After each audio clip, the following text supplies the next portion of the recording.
I'm Suzanne Hurton-Roberts. I'm the current president of WAPA. And we've got a great program tonight on contested material cultures. This should be really interesting and compelling, let's say. But before we get started, I want to introduce Elizabeth Frye. Elizabeth is an organizational anthropologist. She's practiced for years, worked at General Motors. I keep wanting to say General Electric. It's General Motors, but now she's an independent consultant, as well as the secretary of the AAA. So anyway, I'm going to have Elizabeth talk to you for a brief time about the Career Readiness Commission. We also have Ryle Nolan, who's her co-conspirator as far as the commission goes. And Ryle's just sort of sitting in.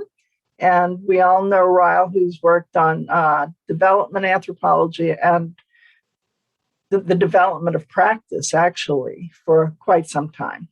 So, Elizabeth, take it away.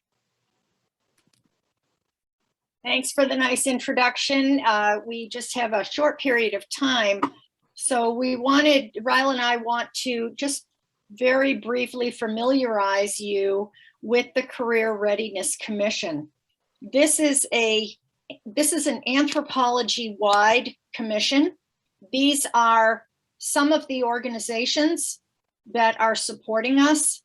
So we are kind of an independent standalone. And our goal is to try to infuse practice into anthropology programs. And in that process, help prepare students better for diverse workplaces. Just to give you an idea of what we're up to, we have 7 different work streams. Each of these is working fast and furiously to do rapid assessment, data collection and analysis, and then to put all of their findings, lessons learned, exercises, role plays, whatever they perceive their deliverables to be, on our new website, which should be live, we're hoping this month. So Ryle, why don't you talk just a minute about the Delphi survey that you did with group 1? Yes, okay, very briefly. We contacted 34 younger practitioners, folks who'd been in practice for a few years, enough to get the lay of the land. And we asked them 2 questions. We said, first of all, could you tell us what was missing from your training? Wherever you got it, however you got it, what was missing from your training that would have helped you find a job? Second question we asked them was, and what was missing in your training that would have been helpful to you in helping you do your job? We got over 500 responses, and we've put together a draft report. Elizabeth and I are revising it right now. We're going to give it to our work group for final revisions, and it should be done within the next 2 weeks. And anyone in WAPA that would like to see a copy of that report, we will be more than happy to send it to you. The findings are, on one level, stuff that many of us already knew, I suppose, but on another level, they're kind of striking. The thing that our practitioner group mentioned, the very first thing, the thing that they mentioned the most frequently that was missing in terms of helping them get a job, was networking and connections. Most of them felt they had not gotten any real useful training in that, in their program. When we moved to the second question and asked practitioners what would have been helpful to you in doing your job, that answer was also surprising. Methods, they said. Some of them hadn't been taught methods in their programs. Some of them have been taught methods, but they were very kind of what they would call old-fashioned methods.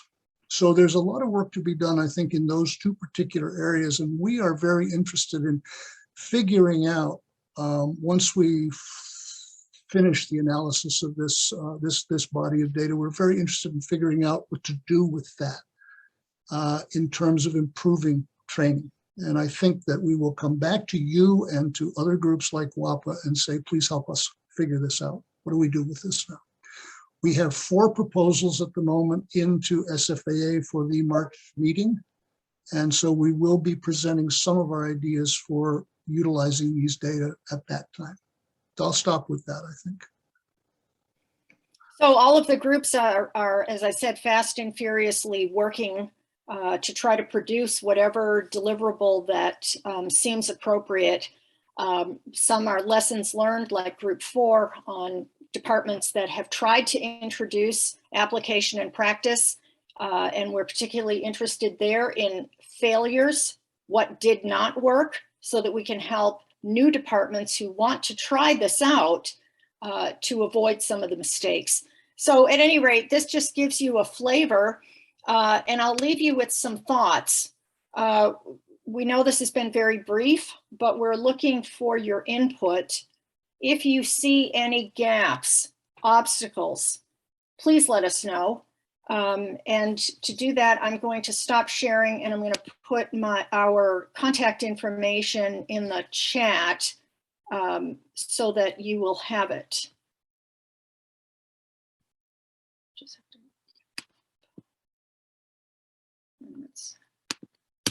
there we go. We put out a newsletter about every couple of months. We just had one come out this week. If any of you are interested in receiving it, just let me know. And if you do want your name on our master list, you will automatically get these bi-monthly newsletters, and you will get invited to our essentially bi-monthly communication, commission-wide meetings, where we update everyone on what's been happening. Elizabeth, are you still seeking people to be involved with the work of the commission? Yes, we are.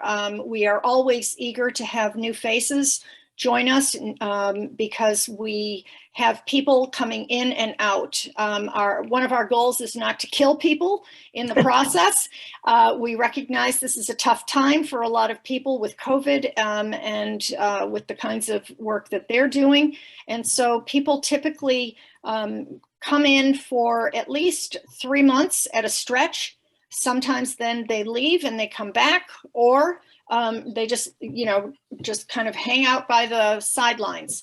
So anytime you want to join us is fine. We often change group leaders every quarter. It's really a one-year effort to get this fundamental work done. So we will be completing our fundamentals in May of this coming year. Okay. Thanks, Elizabeth. Thanks, Thank Frye. you. We appreciate your time. Yeah, no, this is great work. It's I've been involved with it, and it is fast and furious work, and a great bunch of people working on it as well. So I guess I'll turn this over to Lori, or should I turn it over to Priscilla? Well, let me introduce the panel. Okay. Okay. Okay. So thank you. So the topic this evening is contested materialities. We have a really great lineup, both contested over ownership or contested over meanings, or both. And our first speaker is Priscilla Linn. Fortunately, she sent me a great biography, which I cannot access because my C drive won't let me get into it. So I will ask her to introduce herself. But wait, I'd like to introduce all our panelists first, and then we can go on. So Priscilla, even though you're going first, you can introduce yourself last if you don't mind. So our second panelist will be Ashley Frye, who is on screen. I just saw you. Yes, on screen. Ashley Frye is an Indigenous Affairs Officer with the U.S. Department of State's Cultural Heritage Center, where she is on a long-term detail. Her home office is with the U.S. Department of the Interior, and she serves as the Senior Advisor for International Affairs to the Assistant Secretary, Indian Affairs. Prior to her current positions, Ms. Frye spent several years working on regulatory matters with the U.S. Department of the Interior and U.S. Department of Justice. Before that, she worked at the U.S. Department of the Interior's Indian Arts and Crafts Board, where she worked with Native American artists and artisans to promote and protect their authentic art and crafts. And she coordinated art law enforcement efforts with federal agencies across the United States. As you'll find out in a minute, she is an attorney. Ms. Frye graduated with a BA in Art History and English from Trinity University in San Antonio and a JD from the University of Iowa. She's also a member of the federally recognized Choctaw Nation of Oklahoma. Our next speaker is, did I mess that up too much, Ashley? I hope not. Sometimes if you introduce yourself as an organizational anthropologist, I guess I could be a disorganizational anthropologist. Steve Epstein, who many of you know, he's one of our members, has worked in the Department of State for 21 years, including a year with USAID's Office of Transition Initiatives and almost 9 years on the Iraq and Iran desks. He's now a senior advisor in the Bureau of Near Eastern Affairs, responsible for cultural heritage protection and preservation in the Middle East and North Africa. In this capacity, he's developed agreements with Near Eastern countries to block the importation of looted antiquities from the United States. Currently, he's working to reconcile the conflicting interests of the American Jewish organizations and the Iraqi government regarding the so-called Iraqi Jewish Archive. Before coming to Washington, Steve was the Associate Director of the University of Pennsylvania Museum of Archaeology and Anthropology, as Steve is an archaeologist. He taught anthropology and archaeologist at the University of Pennsylvania and other universities, excavated in Ireland, Belize, Peru, West Texas, and New Mexico, and published several articles. Recently, he returned to teaching with a seminar, Diplomacy Today, for the University of Pennsylvania's Penn and Washington program. Steve received a PhD in anthropology from the University of Pennsylvania, an MA from Bradford University's Postgraduate School of Studies in Physics, and he's a graduate of the U.S. Army War College. And Priscilla, if you would introduce yourself, please, and then start your presentation. You're muted. My name is Priscilla Linn. I've been working in the museum field for about 40 years. I got my BA at Cornell University and my B Lit and DPhil at Oxford University in England. When I came back to the States after finishing my DPhil, I didn't want to write articles that only 3 people would read. So I thought perhaps my best way I could communicate my interest in anthropology would be through museums. I've been a museum professional for 40 years, but I have done field work. I first worked in Chiapas, Mexico with the Tzotzil Indians in Chamula. And I also did field work in Brazil briefly with William Crocker, who was an anthropologist in the anthropology department in natural history. I worked in the natural history department, and I've done major exhibitions for sites and for the Museum of Natural History for Hillwood. And most recently, the last 17 years, I worked as a curator for the new Museum of Diplomacy, the National Museum of American Diplomacy, that's being planned at the State Department and is still in the process of being developed. They do have a website, which is on each slide that I prepared for this exhibit, for this talk. And, and I will also be very happy to answer any questions, either, at this meeting or afterwards. If anyone wants to communicate with me, I'll be happy to talk to them about my experience and my thoughts about the museum, and also to answer any question about the artifacts that are in the museum. So if I could start with my slides. So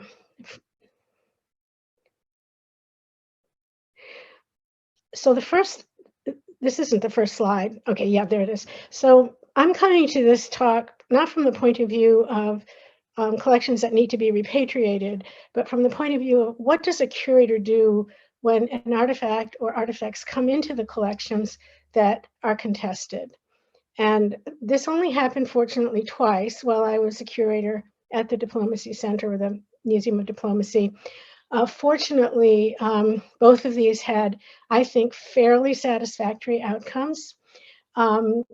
The museum was started in 1997. I was the first person hired to work on the museum as a curator, and it's developed since then. Maybe for the next slide.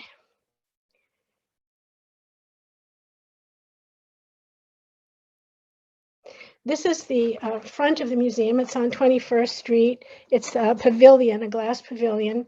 The rest of the exhibits will be inside the major portion of the building.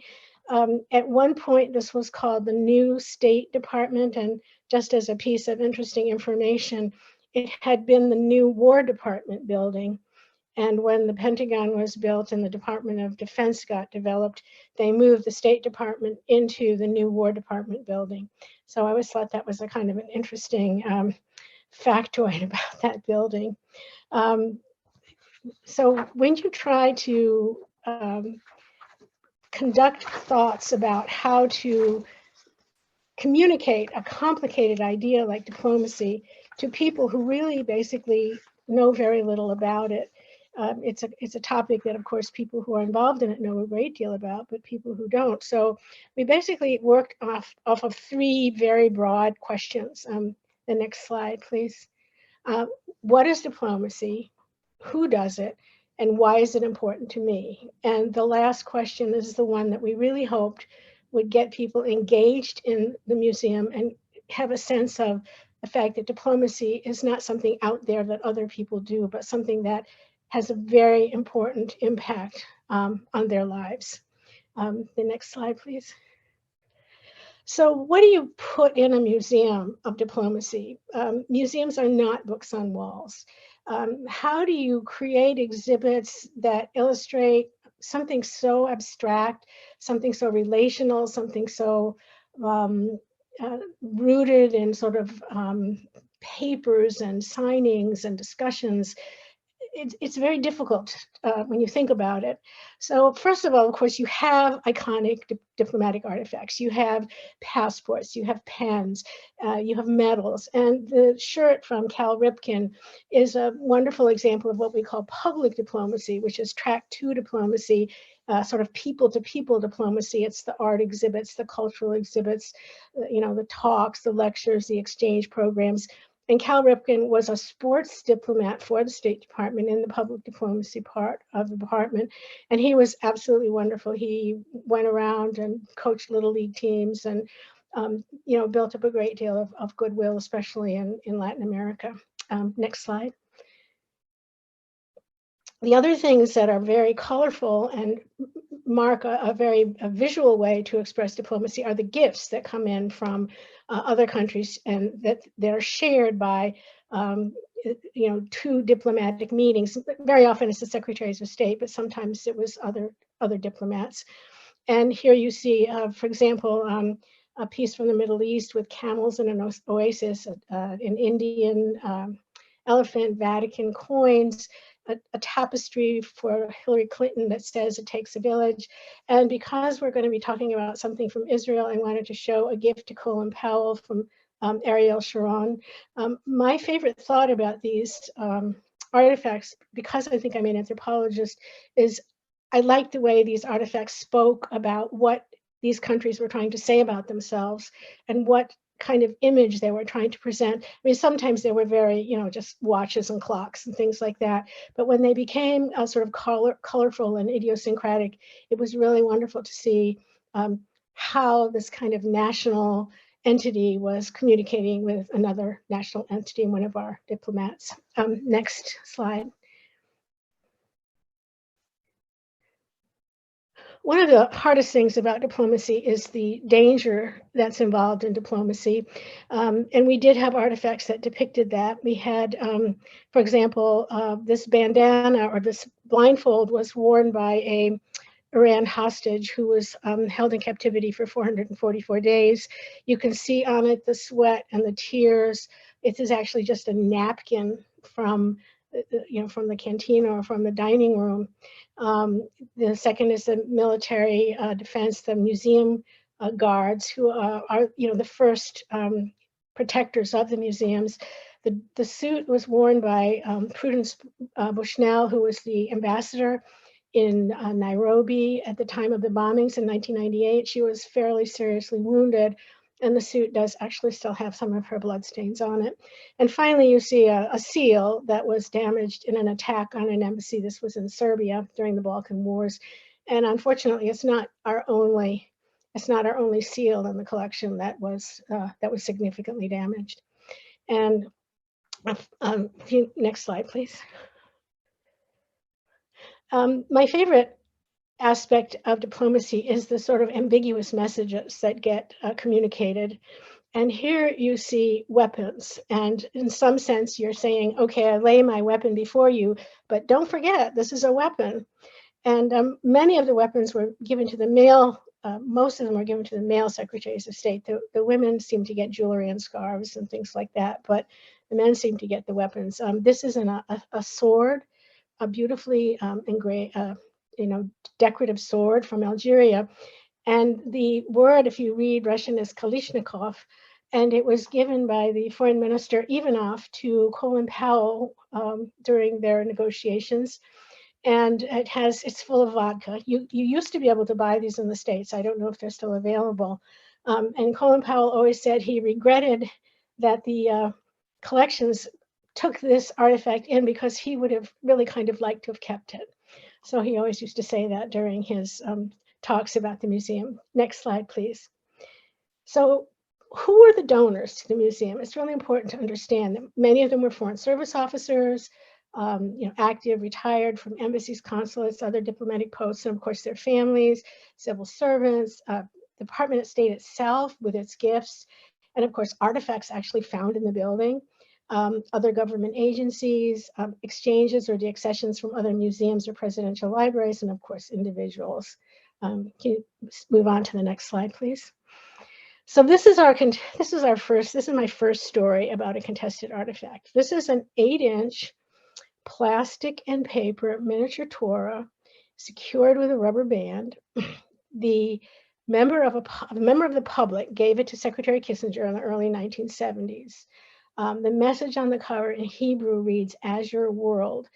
I took this from one of these translate apps from my phone. So if somebody reads Hebrew and comes up with a different translation, I certainly would be happy to hear it. I tried to find out what As Your World was when there was no correlation on any website that I could find. I don't even know if there's any writing on this scroll. It doesn't look as if it's printed to me, but it's possible there is, but we did not unroll it. We received this from a man in the Department of Administration. He said he'd had it when Secretary Kissinger had been overseas in the Middle East. It was given to him by a member of the public. And he wanted to know if we wanted it for a collection. We said, yes, it would be. We don't have very many things from Secretary Kissinger. So yes, this would be a very, a very fine addition. Next slide, please. So, as I said, we accepted it because it was from Kissinger. The Torah is a replica. Other replica Torahs have been donated by Israeli heads of state and diplomats to secretaries of state. And I wouldn't even begin to go into how complicated it would be to receive a real Torah. In fact, I don't think it's something we would even have considered with the the religious intensity around the Torah, even a retired Torah. So this was definitely not anything that anyone had ever used in a religious context, except to sort of indicate the symbol of the Torah. It seemed very much to me as, and I don't mean to be disrespectful, but it seemed like a souvenir or a memento of traveling in the Middle East. And as the writing on the Torah said, "As your world," there were no holy words, there was no word of God. So there was nothing on this Torah that indicated to us that it was used in a sacred context. Next slide, please. So about a month after we got this Torah, we had a grievance leveled against our the museum, and it was mainly leveled against the administration, the people who gave us the Torah. But since we had received the Torah, we became involved in this. And the allegation was that we had treated the Torah disrespectfully. I wondered if the donor had transferred the Torah without consulting the person who had the grievance, and that person may have felt they had some authority over the Torah. We never established that, but that did cross my mind. And the aggrieved party had other issues completely separate from transferring the Torah, like time and time off and leave and kinds of management things that often are folded into grievances. And it seemed to me that the Torah was folded into a larger grievance and sort of added as one more error that had been committed on the part of this management, the management of this office. Could you please, the next slide? Yeah. So my response was that as anthropologists and museum professionals, we always treat our artifacts with respect. And I believe that every artifact has a story to tell, whether it's a button or a shoelace or a fork or a log or whatever. This was a part of a culture. This has a story. This is something that's meaningful.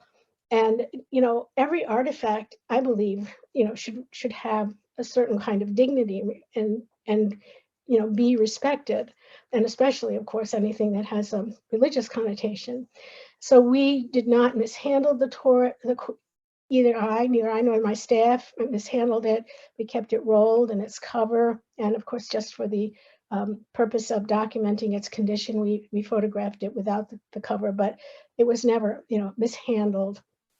It was, again, a replica of a Torah and not one used for religious services. And the country had previously presented a medal of a Torah to Madeleine Albright. So there was a kind of a precedence for having had an effigy or a model of a Torah presented to the Department of State. Next slide, please. So my takeaway was always to treat artifacts with respect. And I think this is zero tolerance for disrespect. And, no matter how humble an artifact seems, and I know this sounds like a sort of very straightforward thing, but, human beings are human beings and people get kind of tired or whatever when they're working. And so this is something you really have to keep in your mind always when you're a museum professional and you're working with collections. We were also very much taken by surprise that this artifact became contentious. And so it's very important to know your ethics, to know your collections policy, and it's very important to be able to ensure that your museum has committed no wrong. And of course, if at all possible, to remain neutral in the contention, because we were essentially innocent bystanders. I was actually interviewed for about an hour by the sort of investigatory branch of the State Department about this grievance, and they asked me a number of questions about the Torah, and then they started asking me things about annual leave and time and attendance and things that had to do with other kinds of HR issues, and I had absolutely no idea, and that's when I realized that this was part of a much larger grievance and not specifically about the Torah. Can you move on to the next one? So the next artifact is, I call this the Tapestry with 9 Lives. This is a depiction of the entry of Constantine into Rome. It was about 12 feet by 15 feet. It was very, very large. It was fabricated in between 1650 and 1675. It was in Aubusson, and it's possibly designed after French painter Isaac Moyon, 1614 to 1673. And the information was very kindly provided to me by Professor Dr. Conrad Brozens, Flemish Science Foundation, University of Leuven. I was able to make contact with him, and he was extremely generous with his time and his help in helping me try to figure out something about this tapestry. Now, the tapestry, if you go to the next slide, the tapestry came into our collections in a very strange way. It kind of showed up at our door in a big box. And we had previously talked to the owner of this tapestry, who was a Foreign Service officer. He was quite elderly. He was kind of clearing up his life, and indeed he died shortly after this incident with the tapestry. He told us that when he was in the Czech Republic in 1950, he left the Czech Republic suddenly because of the communists had sort of turfed everyone out. He went to Bologna as a Foreign Service officer in the public diplomacy sphere, and he suddenly, out of the blue, one day got this tapestry in a box. And, it's a very strange story, because how would somebody know to send him this tapestry in Bologna? I mean, it was a very strange story. He, to my understanding, he did not try to figure out who sent it to him. And if he did, he certainly didn't communicate that to us. He took it to his office. He kept it in his office. He gave it to his family. And the reason that I call it the Tapestry with 9 Lives is his family had, one house was flooded and one house was in a fire, and the tapestry somehow survived both those incidences, but it did get significantly damaged, very dirty certainly, and damaged in the course of those 2 upheavals. There was no provenance for this. I was unable to determine if it was lost or stolen. I put it on various registries of lost and stolen art and artifacts. No success. It didn't illustrate diplomacy or the work of diplomats, and it wasn't relevant to our mission statement. And Dr. Brosnan said it was not even an exceptional tapestry of its kind. So we were unable to locate another institution that valued it or wanted to own it, probably because of the thousands of dollars of conservation that required. So we accessed it to the General Services Administration. And I don't know if you know about this government process, but things like gifts that diplomats can't keep, because they can only keep something valued under $200. And if it's over that, they have to purchase it at fair market price. And most of the things people don't want, so they send them off to the GSA for auction. And I felt it was in good company to go, with these gifts to the General Services Administration to find a new home. So that is the second of our contested artifacts. And I just want to conclude with one mention of one other incidence of repatriation, which will probably be closer to what my colleagues will be talking about if you move to the next slide.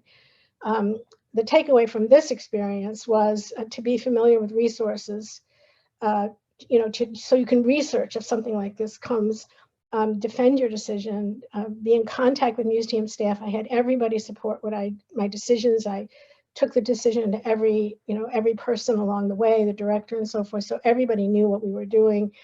Obviously be able to document your correspondence. And they even, when I asked about this, after my retirement, they were able to pull up my emails and so forth from the archives. And I'm mostly be aware of the unexpected. Anything can happen. And indeed, I never take anything for granted. So if you go to the last,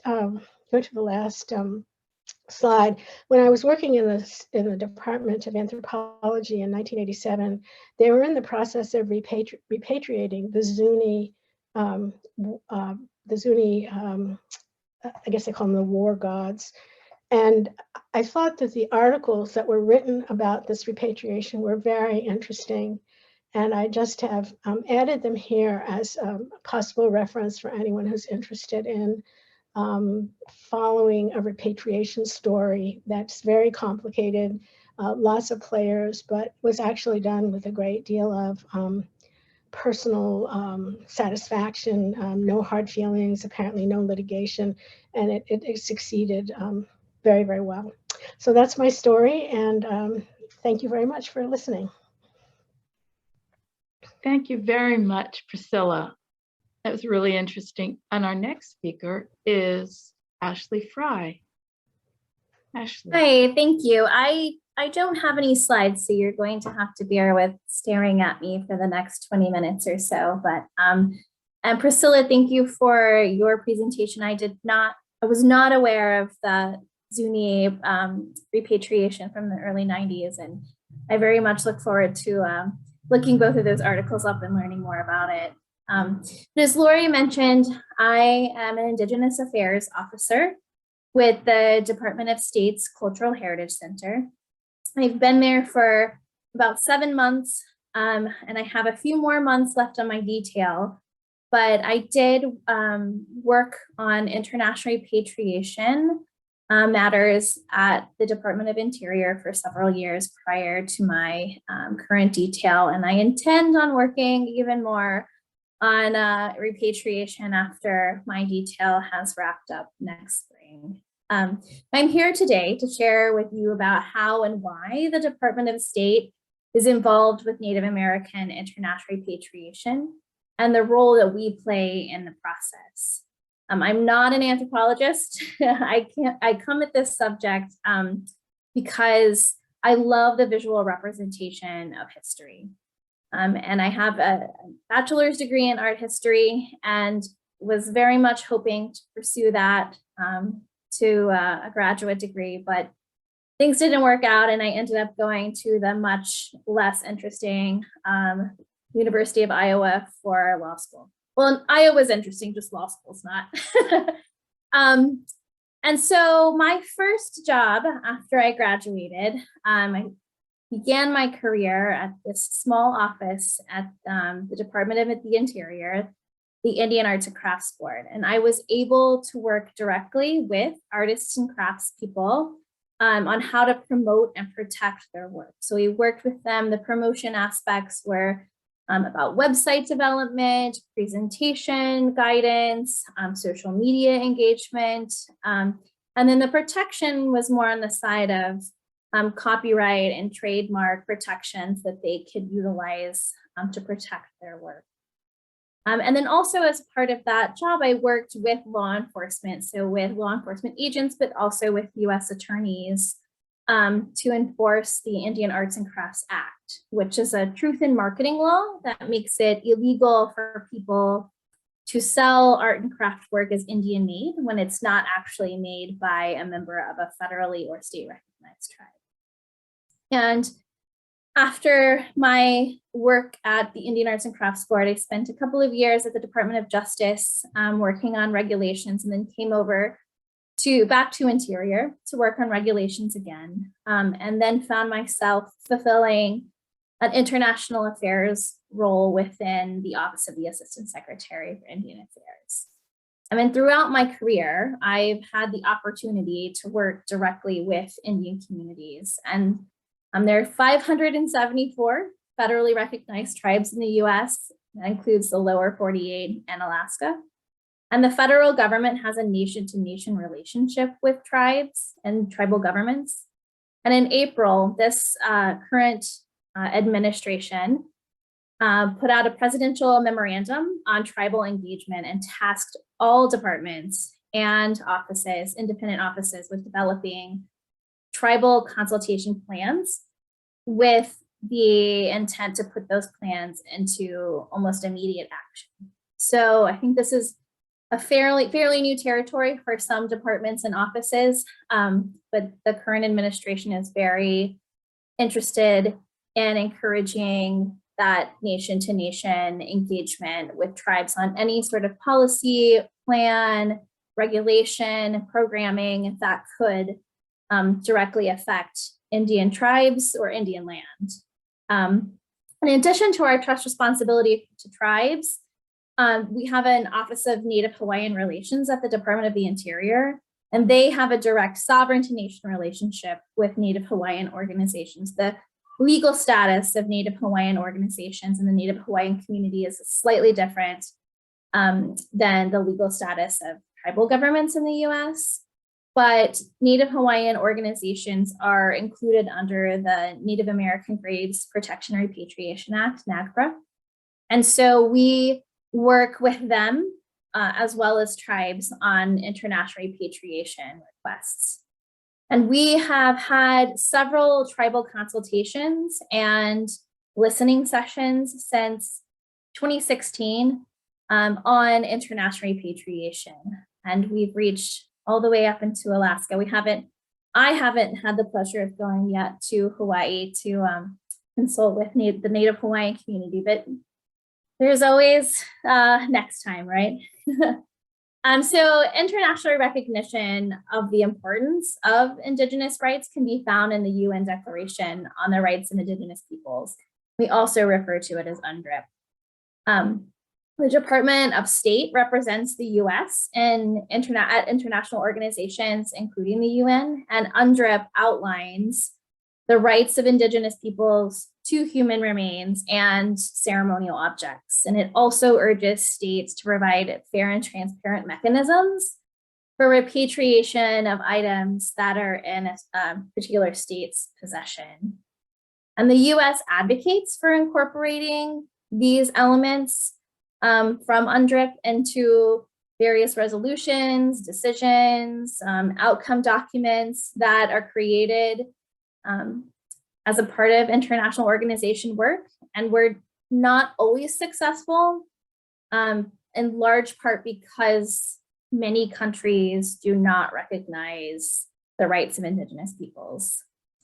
But we hope that when we do integrate these UNDRIP elements into various resolutions, we will encourage more states to take action domestically. For example, by establishing their own national mechanisms or policies to protect cultural heritage. And the role of the Department of State with regard to Native American repatriation is twofold. And the first area that we focus on is Native American cultural items offered for sale in foreign auctions. This was a very large problem about 5-6 years ago. And luckily, I think thanks in large part to the work that the federal government in the US has done, it's not as large of a problem any longer. In fact, I cannot remember the last time an item that was up for auction was brought to our attention, which is great. So our work in this area is to focus on deterring ongoing trafficking of sacred items and ancestral remains. I mean, we work with the Department of Justice when there are possible violations of domestic cultural property laws like ARPA or NACRA. And the Department of State focuses largely on creating an understanding and raising awareness about the damage to tribal communities when items are bought and sold. And the hope is that better understanding of this will chill the market and encourage foreign governments to act with the tools that they already have. And we have an informal interagency working group that consists of the Department of State, the Department of Interior, Department of Justice, and Department of Homeland Security. And each of these departments has a very specific and important role to play with regard to international repatriation. And we work in a very collaborative environment and share information between the departments. I think there might be in the future some way for us to formalize that in a way, but as of now, we're working well as an informal group. And the Department of State has performed diplomatic work with regard to foreign auctions and items that have been offered for sale internationally. Our embassy in Paris, for example, wrote op-eds in French newspapers and engaged auction houses directly that were selling or had recently sold Native American cultural items. And we also facilitated virtual meetings between the French government and our government to better understand each other's legal systems and frameworks and to discuss the legal status of tribes in the US. One of the things I have personally encountered is a lack of awareness of the status that tribes have in the United States, and that they are a living, thriving culture here in the US. We also work to promote contemporary museum quality Native American art and craft work. And we encourage exchanges between tribal museums and tribal cultural centers and foreign institutions. So these tribal communities can serve as resources and provide authentic art and craft work for the European market and for European museums.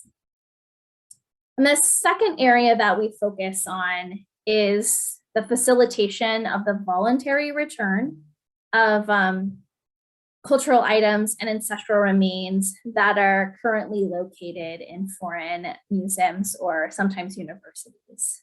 The Native American art and craft work is and has long been very popular in the European art market, mostly in Western Europe. And a lot of the collections that we see, sorry, my children might come bother me at some point. But we see and hear a lot about from tribes, the collections in Western Europe. We see a lot of cultural items and ancestral remains originating from the southwestern United States. Excuse me, just 1 second, I'm sorry.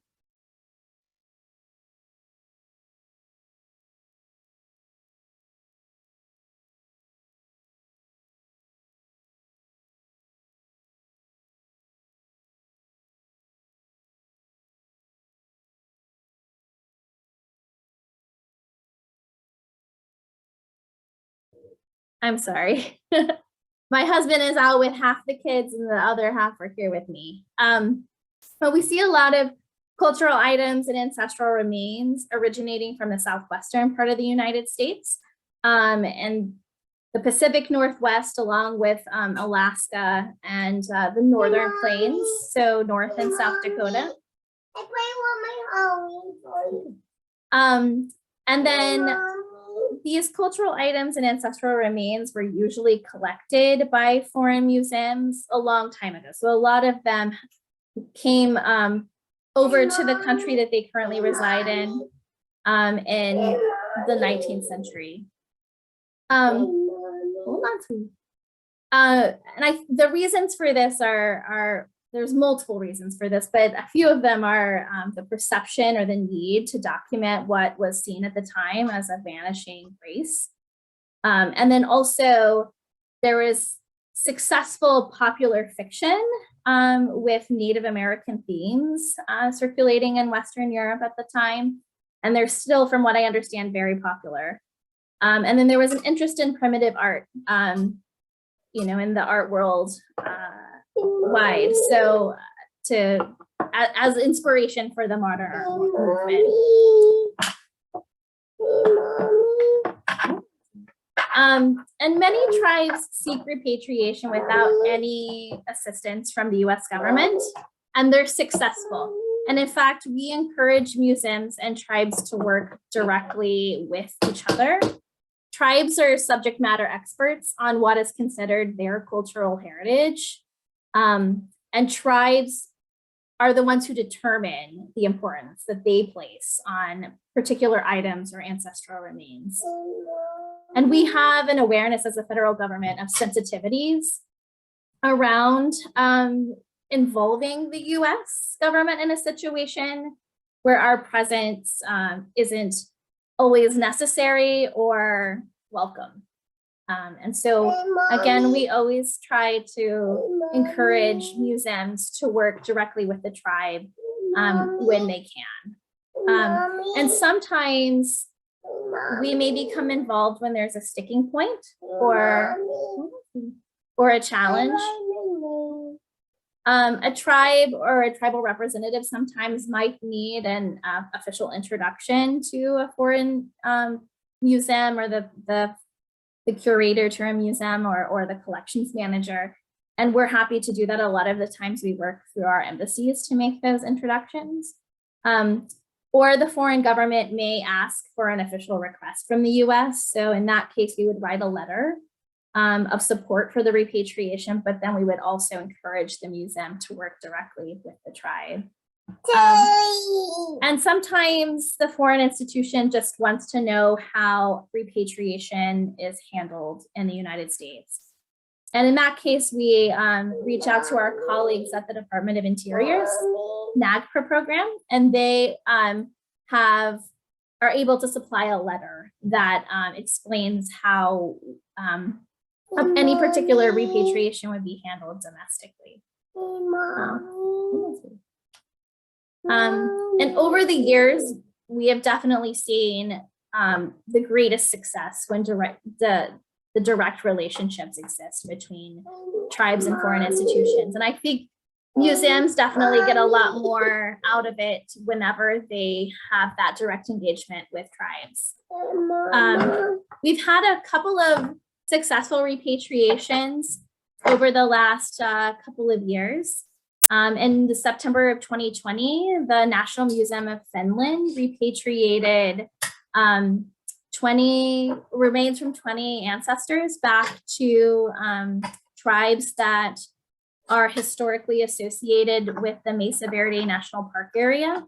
And the Hopi tribe, the Pueblo of Acoma, the Pueblo of Zia, and the Pueblo of Zuni, those 4 tribes represented the rest of the tribes in negotiations with the museum. And in that case, we supplied a diplomatic note, but the repatriation was handled directly between the museum and those 4 tribes that served as representatives. And another example, a recent example, was this last summer. The Sioux tribe of Chippewa Indians were able to repatriate partial ancestral remains from the Karl May Museum in Germany. And this was a multi-year effort that really did involve a lot of work with our embassy in Berlin. And we also use, just quickly, exchange programs to help facilitate these relationships between museums and tribes.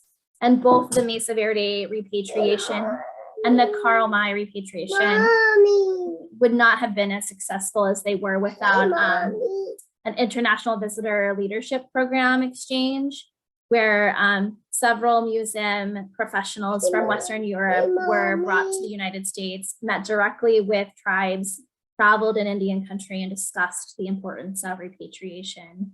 And this is something that we hope to continue in the future and plan to have additional exchanges. And thanks again for inviting me to speak. I very much apologize for my 3-year-old. It's been one of those kind of weeks. But I will drop our website into the chat, as well as our Twitter handle and our Facebook information. And I'm happy to answer any questions people may have after Steve gives his presentation. Thank you. Thank you very much. And thank you also to your 3-year-old. Okay, Steve Epstein is our final speaker, and we all know Steve. I don't see him on this. Oh, there he is. Okay, yeah. So please, let's take us to the Middle East. Okay. Lori said she wanted contested materiality. So I thought about what's the most contested part of my portfolio that I could tell you about. And it's the Jewish archive, the Iraqi Jewish archive. I'm a senior advisor with the Near East Bureau, working on cultural heritage preservation and protection. And a lot of what I do involves repatriation of stuff that's come to the United States illegally, smuggled from looted sites mainly. And I've had some recent, well, I can call them successes because they're very discreet, you know, and most of what we do in the State Department is nudge continuing processes along and hopefully, you know, survive them and have them come out in a good place ultimately. And they kind of, very few things actually ever get resolved. You know, it all goes on forever, which is why the Department of Defense is so frustrated with us, because they for years have been used to the idea of victory. and we always would have to stay on after the victory and mop up. So these recently, we returned 17,000 cuneiform tablets to Iraq. Some of them came from Cornell University. Cornell had gotten a donation from a donor and found out that they had been brought into the country illegally. And so Cornell was eager to cooperate in getting them returned. And then another 13,000 pieces came from Hobby Lobby, which had also brought country stuff into the country illegally. And when that was pointed out and in a convincing manner to them, they became very interested and very cooperative in trying to get the stuff back. Also recently, there was the Gilgamesh Dream Tablet, a phenomenal chapter from the Epic of Gilgamesh from about 2,500 years ago. No, more than that. It's a part of the first recorded, written down story, the Epic of Gilgamesh, which is worth, you know, I could take up the whole time telling you the story, but that's not what I'm here to talk about.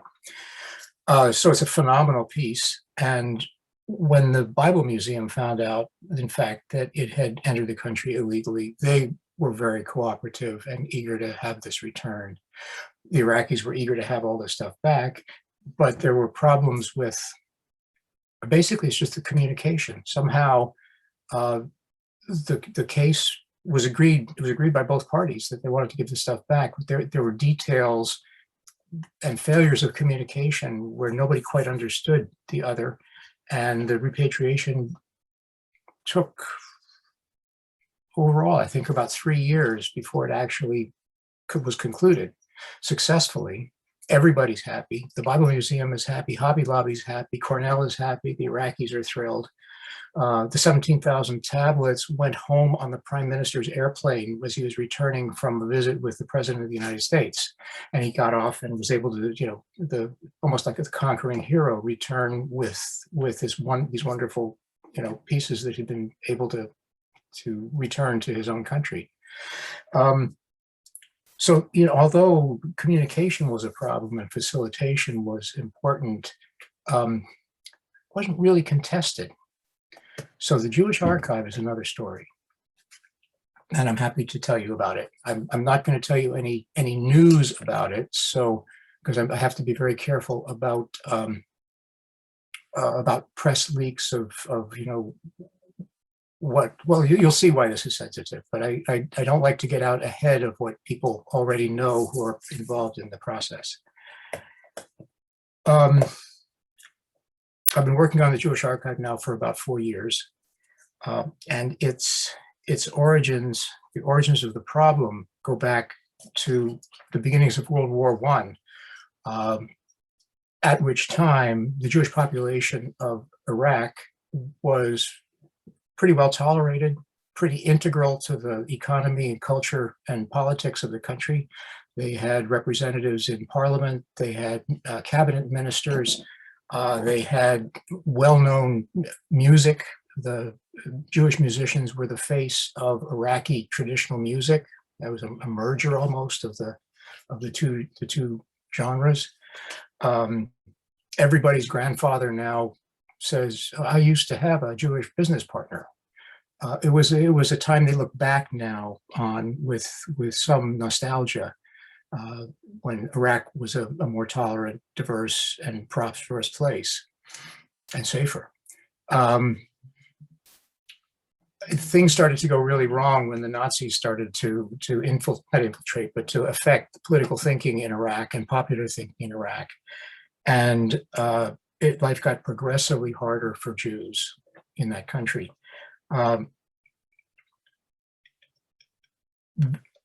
Increasing oppression on the model of what was happening in Germany with restriction of jobs and financial opportunities and financial engagements and education and civil rights and human rights, put increasing pressure on Jews in Iraq. And then in 1948, with the establishment of Israel, at that time there were 150,000 Jews in Iraq, mostly in Baghdad. 40% of the city was Jewish. And within 2 years, 120,000 Jews had gone to Israel.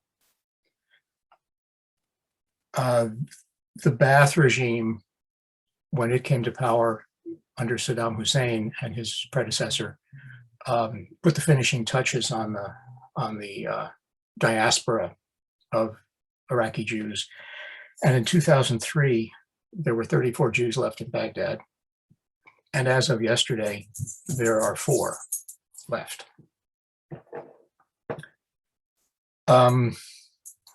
As the Jewish community shrank and contracted, the institutions and organizations that they were involved in also collapsed and drew down. And the records of synagogues and schools and other organizations, as the community contracted, their records found their way into the last surviving synagogue in Baghdad. And then one day in 1984, a truck from the Mukhabarat, actually probably a couple of trucks from the Mukhabarat, the secret police, pulled up in front of the synagogue in the middle of the night and started moving boxes of documents out of the synagogue. And they carried them away and put them in the basement of the headquarters of the Mukhabarat in Baghdad, where they seem to have sat without really being much bothered or much use to anybody. The reasons for their taking them was still a mystery. Theories range from, they're all speculation, but they range from, well, they just did this to hurt Jews. Other theories are they were looking for intelligence that might help them understand the state of Israel, or look for examples of Jewish traitorous behavior that they could then ferret out and punish. It's a mystery why they took what they did. They didn't seem to have much discretion or judgment or choice. They just loaded up a bunch of boxes.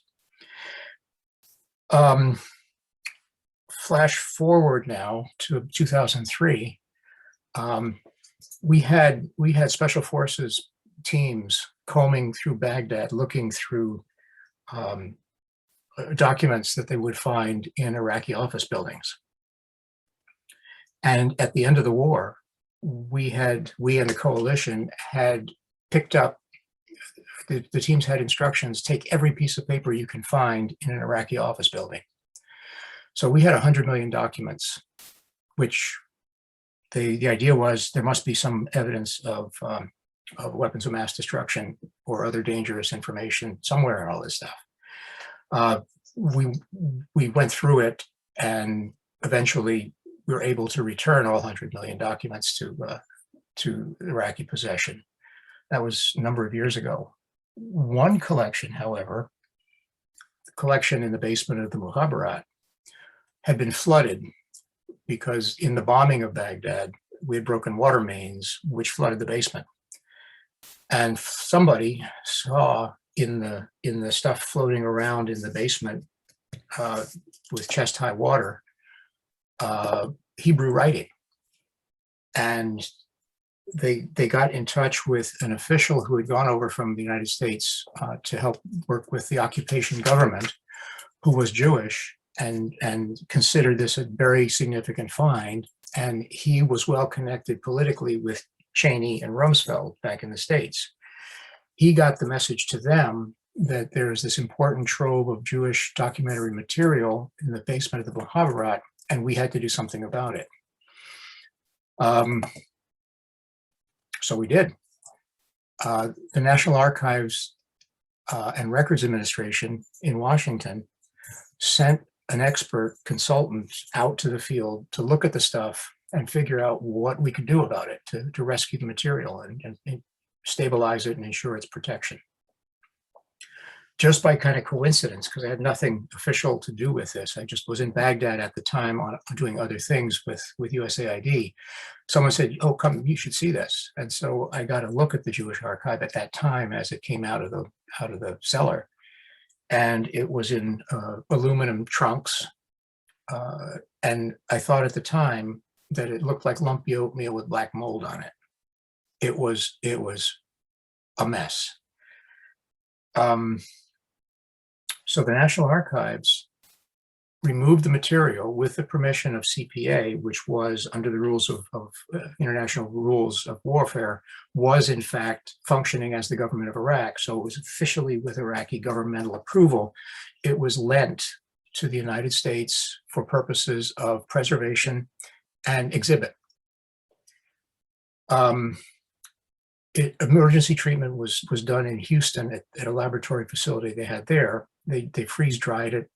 I don't know what all they did. It's a conservation mystery and art, but they actually managed to save thousands of documents, and you can see what they are. You can read them. You'd never know the trauma that the paper had suffered. It consists of something under 10,000 pieces of paper and about 2,700 books. And as they restored them and stabilized them, they sought Jewish expertise from the Iraqi exile community or diaspora community to find out what it is they're looking at. A lot of it is monumentally uninteresting, you could say. A lot of it are children's Hebrew textbooks, things that are printed and are available anywhere in huge quantities and of no particular interest except maybe to the parents of the kid who was learning Hebrew. There are administrative records of a Jewish high school. It's a slice of the most ordinary daily life that you can imagine. But as such, it has value, and it also has tremendous emotional and personal value to a lot of people, including descendants of Frank Eni, who was a Jewish businessman and philanthropist in Iraq, who established a school that was so well regarded that it was attended by people of all ethnic and religious backgrounds with pride and with good results, I'm told. So this material emerged, was stabilized, and was going to be exhibited. And Cheney and Rumsfeld said, don't worry about this. We're sure the Jewish community in the United States will be thrilled to help fund this. And they were almost right. The short circuit in the plan was that when they found out that this material was on loan and was supposed to go back to Iraq, the Jewish community, who would otherwise have been looked to for donations to support the conservation effort and the exhibit effort, said, "Are you serious? If you send this back to Iraq, it's going to end up in another dark hole, and it belongs here with us. So we're not going to help you pay for for returning this to the people who made our flight to the United States and other countries necessary." So eventually the State Department provided $3 million for the whole project, and it worked out very well. The exhibit was terrifically moving. It was a fairly small exhibit focusing mainly on the efforts of the National Archives in rescuing them. So there's a story there that they were sort of entitled to speak about because they lived it. So they told their story of what they knew about the Jewish archive. And they traveled the exhibit around to about a dozen locations, many of them Jewish locations, university locations and museum and historical associations and so on. But interestingly, the last venue was the Special Forces school and museum at Fort Bragg, because the person who had overseen taking the records out of the basement and coordinated their return with NARA and the Air Force was a Special Forces soldier, civil affairs major, who's now working for the Smithsonian. So that's the beginning. Periodically, the Iraqis say, so we demand the return of the Jewish archives. And periodically, Jewish organizations and interested individuals say, you cannot give this back to the Iraqis. And this controversy, I think, is intractable, because lawyers tell me that the Iraqis have a pretty strong case, because first, in cultural property law, which is basically property law, and this is the pattern that's developed in the dealing with Holocaust material, is the first rule is stuff originating in a country goes back to the country it came from. So that means that under Holocaust rules, the Iraqis should be the place where this goes back, and then if there's further disposition of it, it should be made under Iraqi law or negotiation. So on the one hand, you have a pretty solid legal argument that it should go back to Iraq. On the other hand, you have some pretty compelling moral arguments that it really should stay nestled in the possession of a Jewish community. It's probably the most reasonably the Iraqi Jewish diaspora would have a strong moral claim.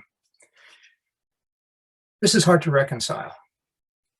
And it has been a source of friction between the Iraqi government and the United States for, what year is this? I mean, close to 20 years, since 2004. In 2014, in May, there was a compromise worked out between the Iraqi government and the interested and involved Jewish organizations here. And the Iraqi ambassador posted on his website that the United States and the Iraqi governments have come to an agreement on extending the loan of the Jewish archives in the United States, and that the technical details be worked out in the coming weeks. In the coming weeks, what actually happened was ISIS came out of took Mosul and swept down to Baghdad and was threatening to take the city. And nobody had a thought left to spare on our side or on the Iraqi side for the Jewish archive. They had life and death things facing them, up close and personal. So the finishing details were never worked out, and people forgot about it until periodically something would bring it back to the attention, and there would be sort of a quick shouting match back and forth. An Israeli parliamentarian, out of nowhere, except probably I think his own personal ambitions to make an impression on his electorate, announced that we were going to give it back to the Iraqis, and that really it should go to Israel. And I must say that Israel in this whole affair, I mean, it sort of automatically comes to mind that Israel is a place full of Iraqi Jews. There are about 250,000 Iraqi Jews there now, when there are only 150,000 to start with in Iraq. But there's a certain logic to their interest in this.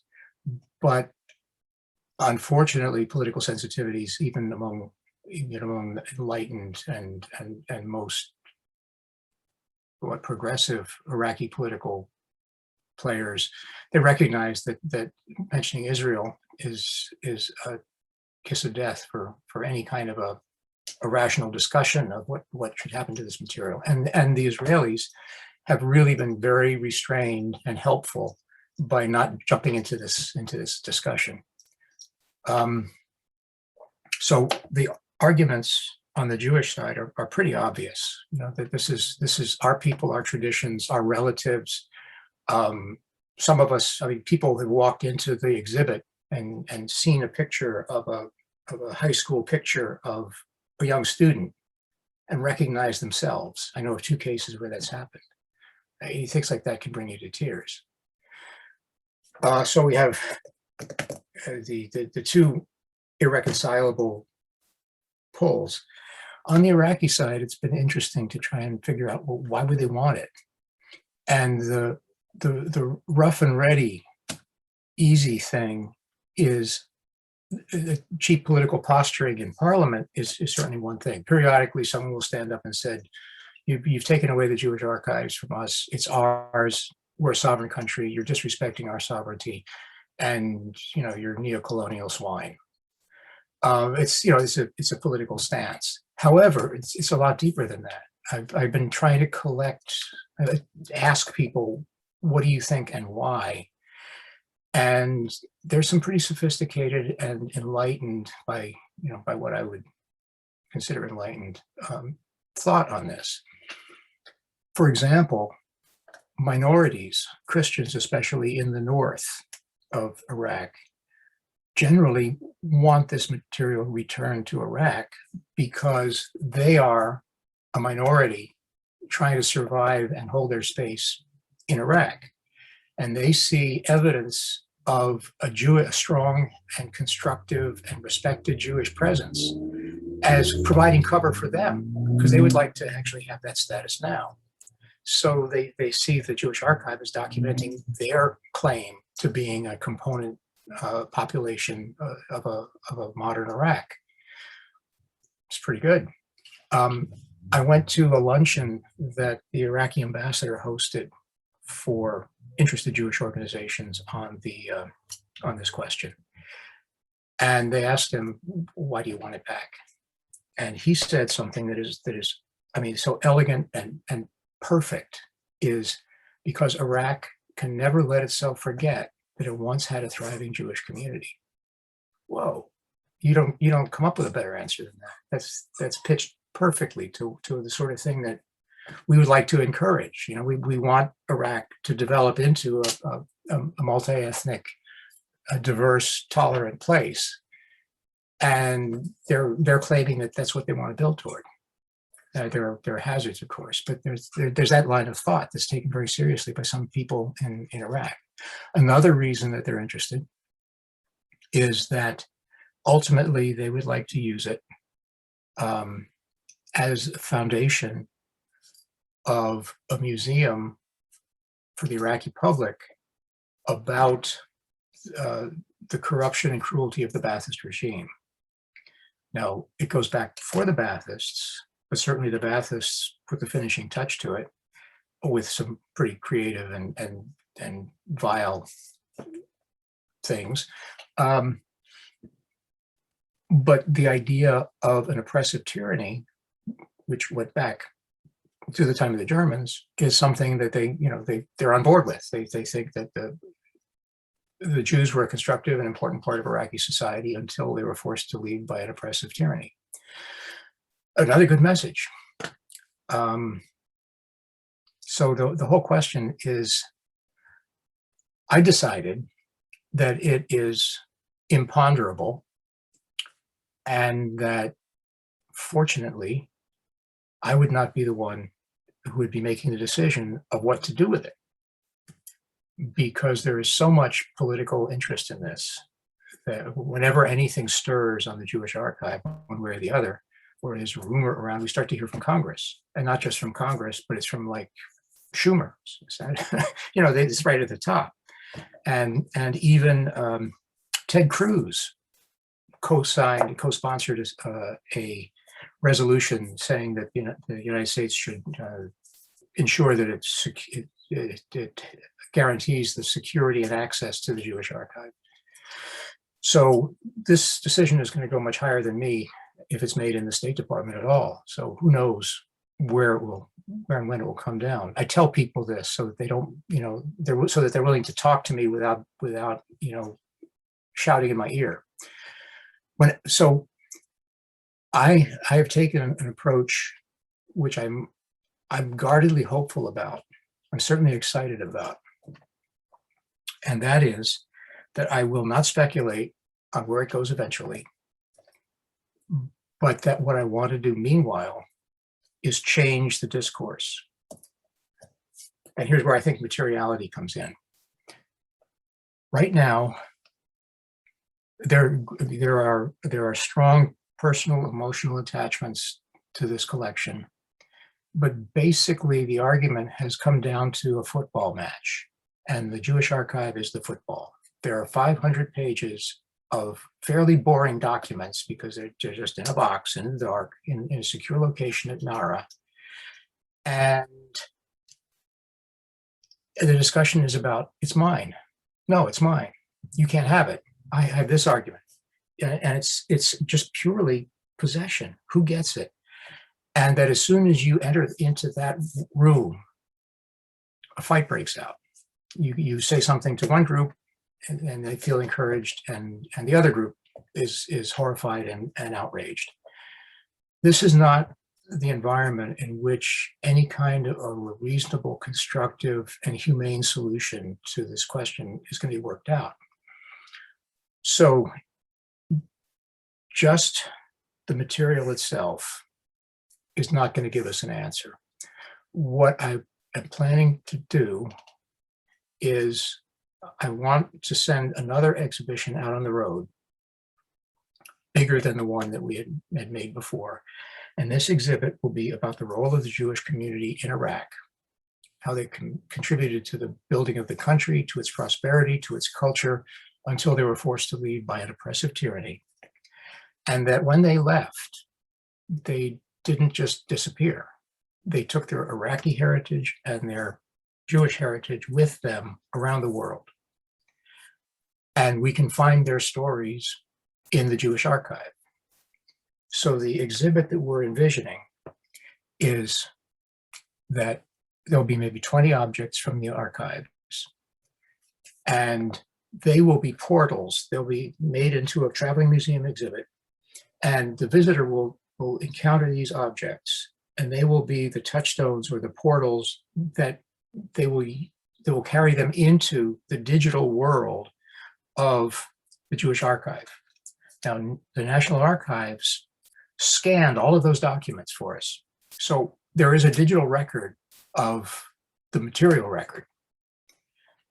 And so key to the objects in the exhibit, the visitor will be able to trace out stories from the Jewish archive. And since we're in the digital world, you can go globally. You can link to somebody in Singapore who has an interesting story to tell about his life and where he came from and why he is who he is. And it's worth making available to scholars, because there are people who would actually write dissertations based on the information on Iraqi Jewish life in the mid 20th century. What I'm trying to do here is transcend the materiality of just the paper, which has its own preciousness, just because it's real and somebody's grandfather touched it and put it in this box. But I want to give life to the Jewish archive for its substance that will have a value to both Iraqis and to Jews, that will transform their relationship with the material. Because I want both parties to see that there's benefit in it for both of them, but that benefit doesn't rely on the boxes. That benefit relies on exposing audiences to interact with the stories of Iraqi Jews and Iraq of that day and the Iraq that they're hoping to see return. Now, the interesting thing, the exciting thing is that this has been well received both by the Jewish organizations that I pitched this to and to the Iraqi government. They're excited about it. And there are possibilities of actually adding to, since the digital collection is borderless. Right now it's the Jewish Archive. We've received offers of oral histories collected by other organizations. Can you work this into the exhibit? The story of my grandfather that I got when I talked to him, when he was however old and whatever condition. So we have excitement on both sides. We found an organization that is capable of doing the research, with involving as many stakeholders as we can, as the saying goes. Scholars. There's room for Iraqi scholars on this project, as well as people we might think of here in the United States.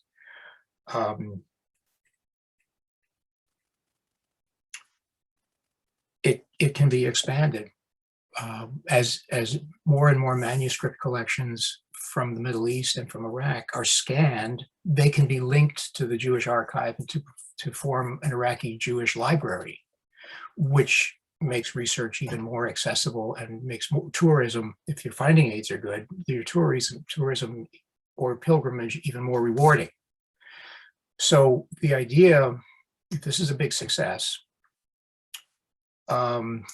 people on both sides will see the value of maintaining this meta material world, the digital world, and the ideas and the immaterial world that surrounds these boxes in a basement.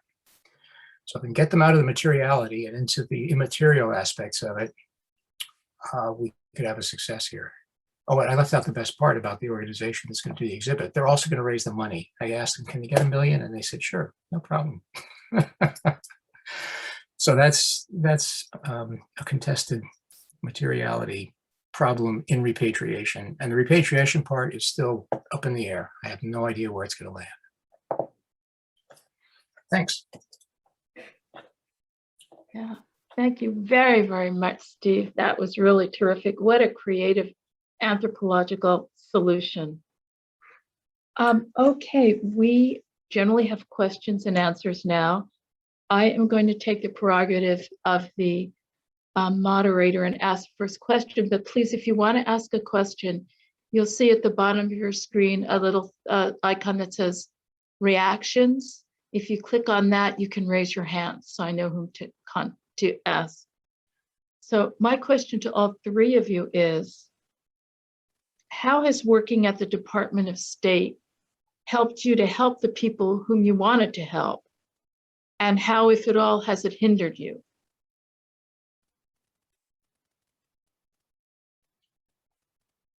I'm waiting for somebody to shut me up. Priscilla, why don't you go first and then Steve? I think the hardest thing has been that the museum was put into the rubric of the Department of Public Affairs. And the Department of Public Affairs at the department is to basically favor, promote, I don't know what the right word is, the Secretary of State and the administration. And every Foreign Service officer who serves, Steve, you can correct me, follows the administration. And if a Foreign Service officer doesn't want to follow the administration, they leave. I mean, that's basically what happens.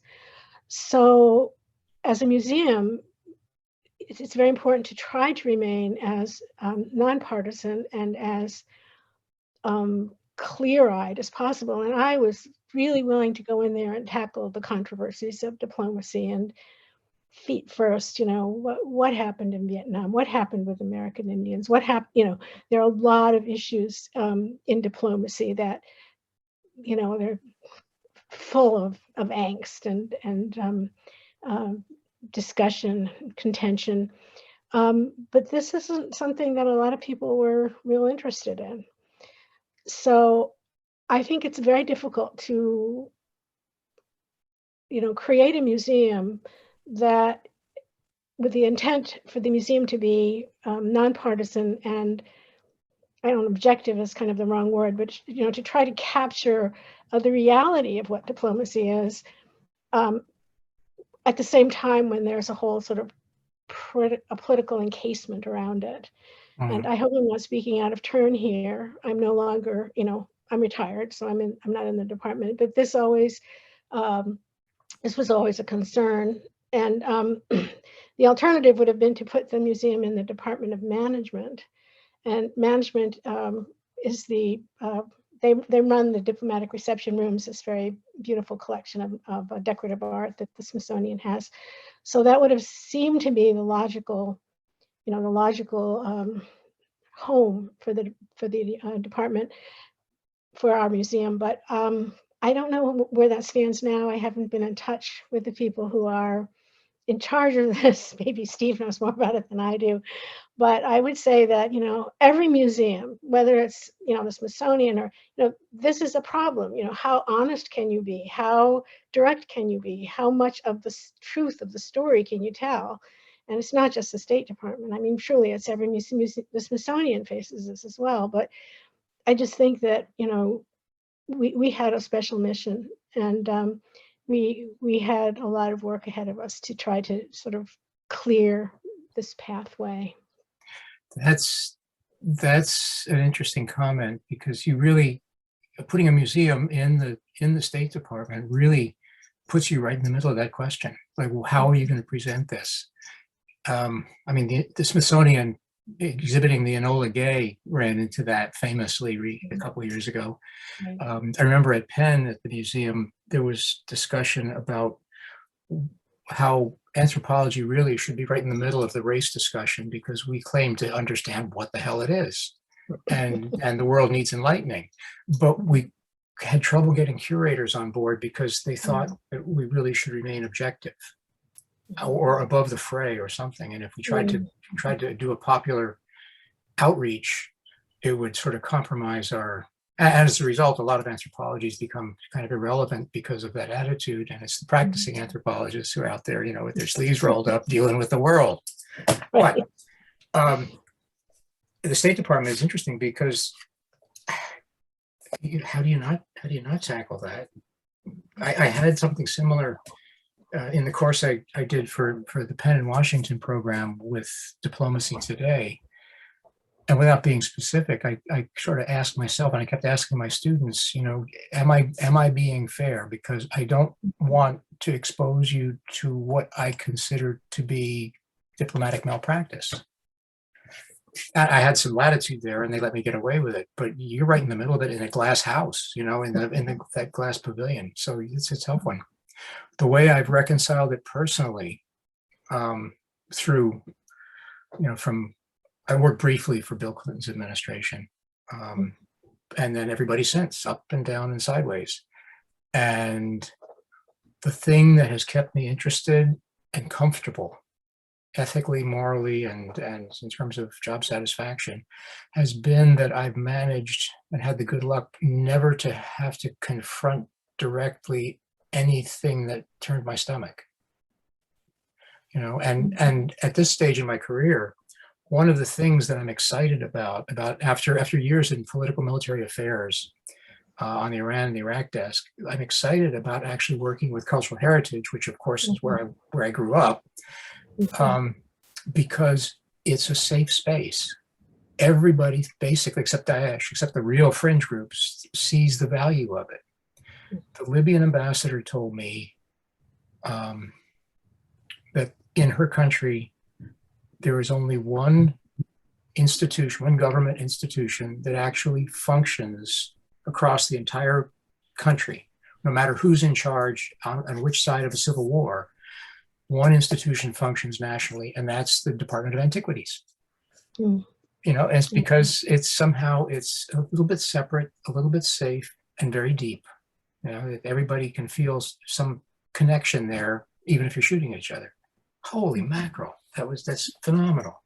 So I'm trying to sell that point in the department, when I'm talking to guys on the political side, that cultural heritage is a safe space where you can build relationships and open doors, establish relationships that will open other doors for you in dealing with other parts of the government on other issues. So I've been lucky that I've managed to keep my head down enough and make enough of the sausage. The diplomacy actually, is largely a sausage making. Right. You can continue to make quality sausage and serve the American people, no matter who's calling the crazy political shots. Right. But that's not just a sausage making museum would probably be ducking the issue. So I don't know how you reconcile it.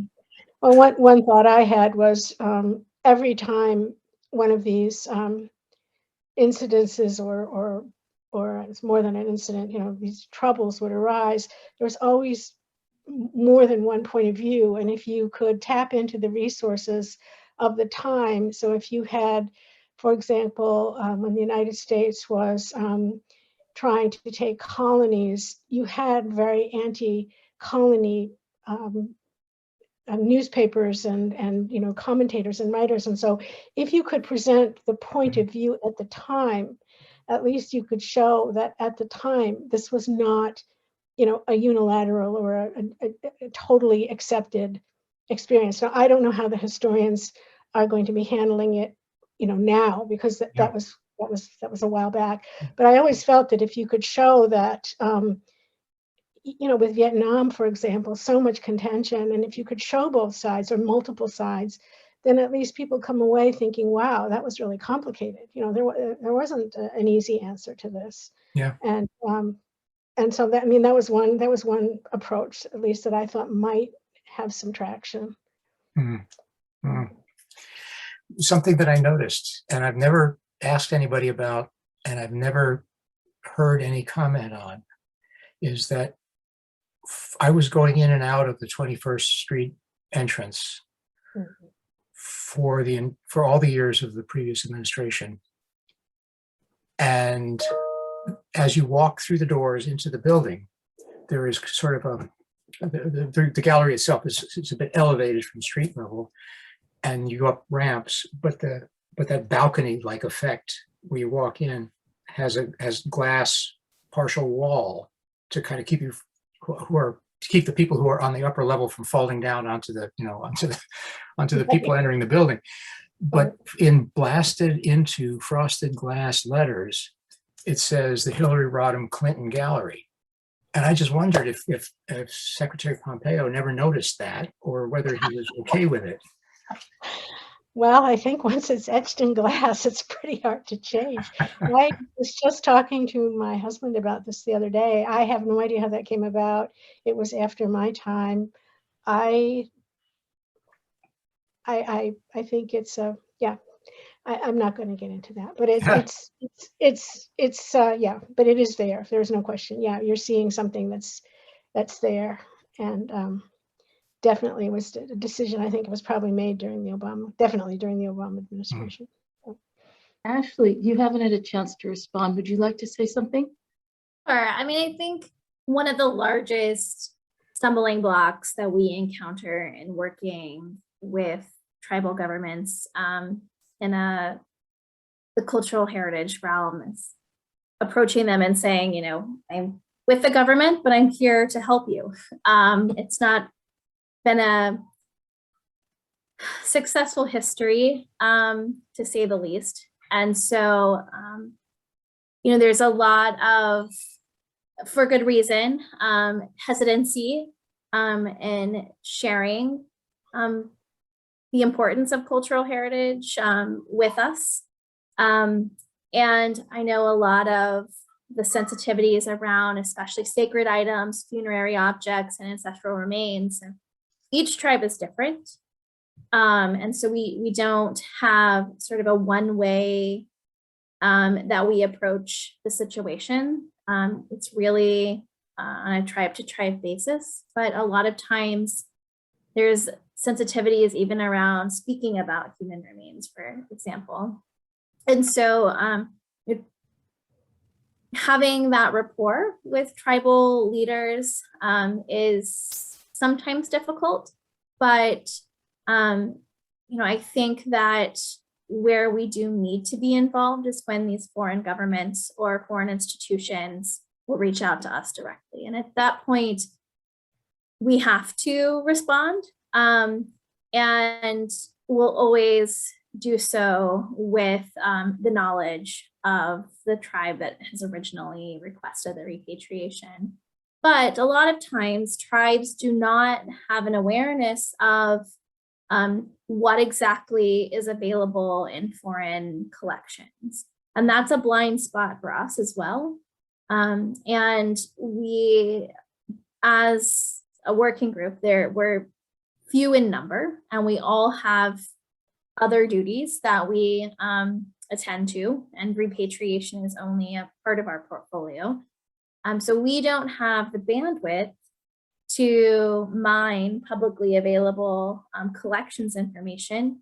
And we are hoping that in the future, there will be some way that we can work with nonprofits, with universities, with tribal cultural heritage departments to collect that information and put it in some sort of database or app that's easily usable and searchable, but also protected for tribes to use. So, I think that they're sort of getting your foot in the door if it's warranted, is difficult, but cultivating these relationships, building that trust is really important to tribes. Thank you. Joanne, I think you had a question. Yep. This is for Steve. Actually, I have two, Steve. These are, one of the things I noticed is you're talking about a discussion of ownership between governments mostly.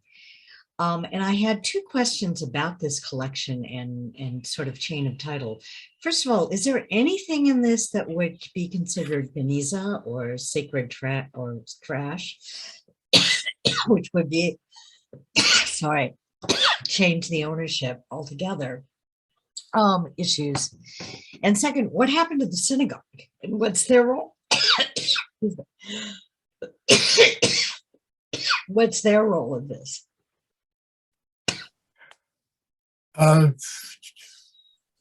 The synagogue hasn't. Well, there are only 4 Jews left in Baghdad, so the synagogue is a very careful, defensive. I mean, they need to borrow men to successfully stage a worship service. They're not in a position to be a player. The real players are the descendant communities in the United States. There was some sacred material. There were fragments of Torah scrolls, and that was handled very well by both the Iraqis and by our government and by the Jewish community here. They were taken to a Jewish cemetery on Long Island. They were first of all, there was nothing serviceable left that needed special sacred handling. There were some fragments that were so badly damaged that they needed to be buried, and they were buried with the rabbi presiding, with representatives of the community here, with the Iraqi ambassador actually attending, and then somebody from the State Department also in attendance. You, Matt, is that you who has your hand up? Says WAPA. Yep, that's me. So I also had 2 questions, if you don't mind. The first was, you mentioned your idea to create this digital archive, and you mentioned that you have some support from the communities involved.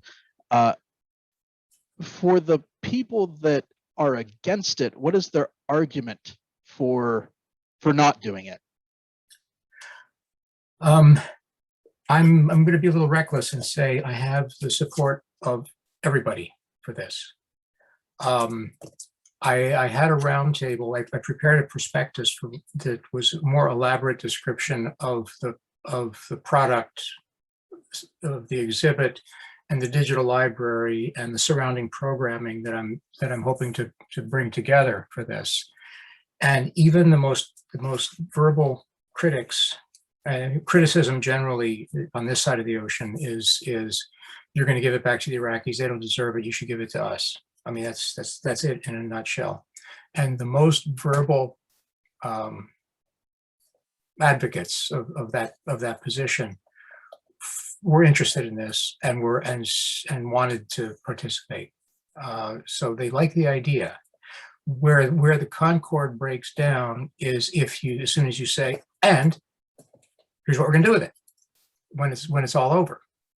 And then somebody is going to come down on you like a ton of bricks, whether it's Jews or Iraqis. So I don't go there. So I've evaded the issue for now. And meanwhile, I'm going to put on one hell of a show. My other question then, you mentioned that Hobby Lobby was cooperative with repatriating the artifacts. What if they had not been? And like, what kind of recourse do you have in situations like that? And if there is legal recourse, who's doing that? Is government going to bring a case, or would it have to be some private civilian interest? Well, first, in the actual repatriation of the Cuneiform tablets from both Cornell and from Hobby Lobby, this was a voluntary repatriation. And as I put it, to be sort of welcoming and friendly about the whole thing. It was, you know, when they became aware of the fact that their stuff had been smuggled into the country, they were both Cornell and Hobby Lobby were very cooperative in trying to figure out how we should go about the return. In both cases, the material had already come to the attention of the Justice Department. Homeland Security Investigations, which does, you know, import-export smuggling type crime, as well as some other stuff. I mean, ICE is not just about chasing immigrants. There are other aspects of it that I engage with and am very appreciative of. And one of the things they do is the investigations of things like the Hobby Lobby tablets and where did the Cornell tablets come from and things like that. And they work closely with the Department of Justice. And there's a New York assistant U.S. attorney who was handling both cases. Neither one of them actually required the Department of Justice to step in, but the fact that this is in the country illegally and that they could prove it to both Cornell, who had a valuable collection that if they could have kept, you know, they would have all benefited from, and Hobby Lobby when they realized that in fact there was legal evidence that they really should not have this stuff. They were very cooperative. Now the Gilgamesh Tablet's a little bit different story. It's much more complicated, and it's one specific object that was purchased by Hobby Lobby for the Bible Museum and was exhibited at the Bible Museum. It came to the attention of the Bible Museum experts that that Homeland Security investigators had established that in fact it was smuggled into the country illegally, not once but twice. That was the issue of the return, or that it was in the country illegally was not the issue by the time I came into the case. What was the issue was that they had bought it legally, they thought, from Christie's. And Christie's thought that they were selling it legally with proper documentation. And when it was proven that that was not the case, Hobby Lobby said, you know, we should get our $1.5 million back from Christie's. So they sued Christie's. Christie's said, no, we did the best we could with what we knew, and it was a legitimate sale. Sorry about that, but we conducted ourselves honorably and legally. So as that was thrashed out, in that required the U.S. to be in the middle of it, just to seize the tablet and hold on to it until the legal issues had been resolved. But the legal case was there. In all these cases, it's because we could say, well, you know, we know that this isn't in the country legally, so if you would like to return it, that would be great. So as it turned out, I honestly think everybody was happy that Hobby Lobby was glad to be able to return it in an honorable and respectable fashion. Cornell was glad to be relieved of the prospects that, you know, that they had something unethical going on. It was great. They came out well and were happy. Bible Museum is happy, and Hobby Lobby is tremendously relieved to have the problem resolved. So that's a win-win-win scenario, and it's thrilling in the State Department to have such a thing happen on your watch, because it just doesn't happen. Thank you. Thank you, Steve. Are there any other questions? Okay, thank you very much to our speakers, and thank you to everyone who's participated. Suzanne, yes, it goes back to you, Suzanne. No questions. I just wanted to let Ashley know that today I saw a video where the Prime Minister of New Zealand had to stop her meeting because her children would not stay in bed. So you're in great company. Thank you. Suzanne, are there any volunteer opportunities available? Anything With what? you need to say? At WAPA? At WAPA, we can always use, I was just talking to Carla a minute ago because she's volunteered for some things. Yes, there are always things. If anybody wants to be more involved with WAPA in any way, I would love to hear from them. Please get in touch with me. You know how to get in touch with me, I think. So yes, definitely. We would love more engagement in many, many ways. We can work with you on whatever you want. Thank you. So with that, shall we all sign off until next month? Yes, it sounds great. Thank Thanks. you. Thank you for a great program. Thank you. Thank you. Bye, everyone. Bye, everybody. Bye. And thank you. Bye. Bye-bye.